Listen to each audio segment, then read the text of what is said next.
Kombinatorik handler om muligheder. For eksempel kan man se på, hvor mange forskellige muligheder der er for at komme ned af sådan en skibakke her. Der er forskellige farvede pister på vej ned, og helt op fra toppen, der er der 4 valgmuligheder, og ned midt på bakken, der bliver der 2 valgmuligheder. Der er altså tale om, at man både skal foretage et valg helt op på toppen, og at man skal foretage et valg hernede midt på.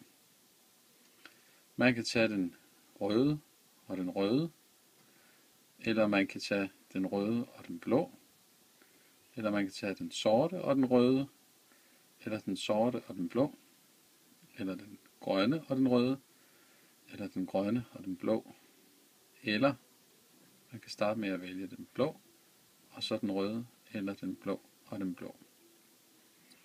Det vil altså sige, at der er 4 muligheder øverst, 2 muligheder nederst, og derfor siger man 4 gange 2, og det giver 8 muligheder.